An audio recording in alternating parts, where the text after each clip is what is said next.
wars and rumors of wars happening all over the world, this quote, "The soldier above all others prays for peace," is more relevant now, virtually, at least in my lifetime, it's more relevant now than I can remember in recent times. Like, asymmetrical warfare is one thing. We go to combat and we fight an enemy that we don't really feel all that much danger from as a society, although when we're on the ground, that's a very different story.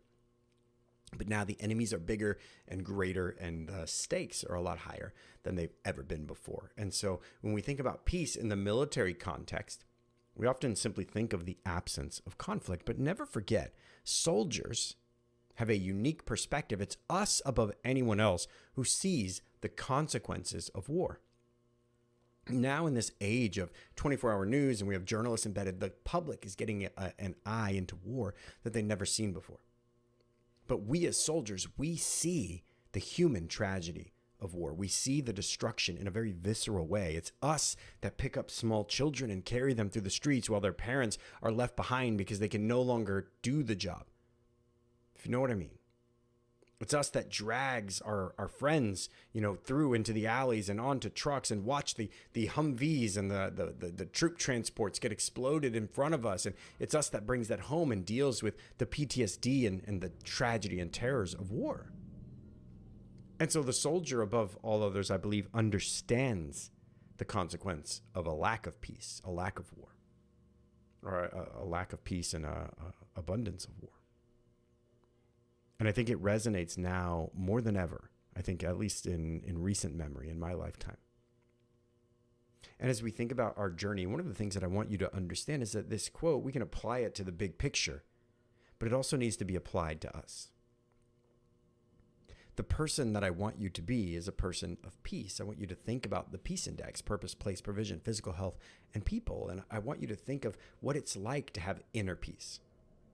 And the people that we admire and aspire to be are the people that when there's a storm around us, the leader we want to follow is that leader that has peace. They stand in the storm. There's Jesus in the boat, and his disciples wake him up and they're freaking out because they're going to die. And Jesus just stands up and he's like, "Peace, stop, just stop the storm and we'll be fine." These are the leaders we want to follow. And that allegory, that story emphasizes that. And as we think about peace, it's impossible to make a good decision when we don't have peace.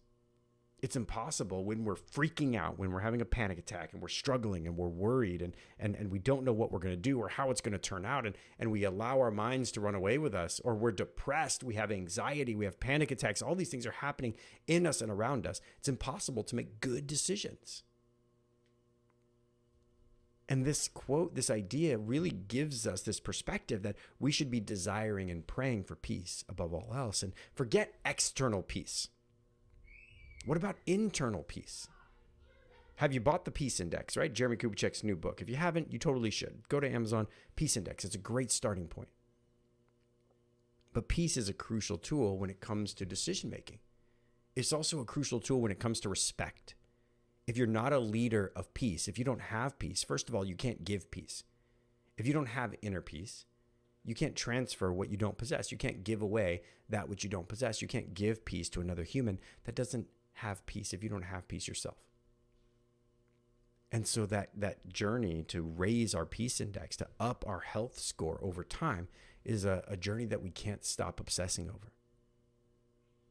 And as we think about our teams, a way that we can think about this peace is, what does your team look like? Is your team a team of peace, or is it a team of conflict? Do you have people on your team that, are they working as one cohesive unit? And if we were looking at the metrics of a high performing team, communication, relationships, alignment, execution, and capacity, we're in the relationship component. What does it feel like when I ask everyone on my team to go out to lunch with me? Are they excited? Are they frustrated? Do they want to go? Are they angry? What does lunch feel like? Are we catty? Are we dry snitching? Who knows, right? What your team actually feels like, that's something that's unique to you. But is there peace on your team? Peace is the precursor to alignment. Without strong, rich alignment, our execution will never be what it could be. Never. And so as we look at our coaching activities and our coaching mindset and what we're coaching to, it's critical that we're looking at our team. And if we see two people or two groups of people, it's gotten to the point where we have cliques. When we see groups of people, that's a call to action for us. How do we take these groups of people and create peace amongst them? How do we put them in the same room and get pizza and just sit down and talk this out until there's nothing left to talk about? Or when somebody comes in your office and says, I'm tired of this person, and rather than listening to them and hearing them bend, you say, okay, great, I want to help you have peace with this person. Let's talk it through. What are you going to go say to them? What are you going to do to them? How do the two of you work it out? I'm here for you. I'm going to coach you through it, and I'll help coach them through it. But I want the two of you to build your difficult conversation skills. But we have to prioritize peace on our teams. We don't have to love each other. We don't have to like each other. But peace is the first step. And I had to do an intervention, and I've told the story many times, which ultimately led to two members locking themselves in an office for about an hour and a half or so. And then when they came out for the next year-ish, they had peace. And there was no conflict between them, not overtly, not between us. And so what ended up happening on our team, we got the benefit of that because all of the drama and all of the stress that caused to my teammates dissipated after that hour and a half. And it had gone on for way too long, and I was probably the start of it. I'm not going to lie. But our teams need to think of peace as a central action. Soldiers need to pray for peace more than anyone else. Why? Because the consequences of our teams getting it wrong are higher than anywhere else in the world. If we get it wrong, people die. And there are some other jobs where that's true as well. Oil riggers and crab fishermen. And there's some jobs out there that are really high stakes. But often we are, and I believe the only job where we go other places, we save other people. Our consequences of a lack of teamwork can cause our nation to ultimately falter and fail if we're not careful.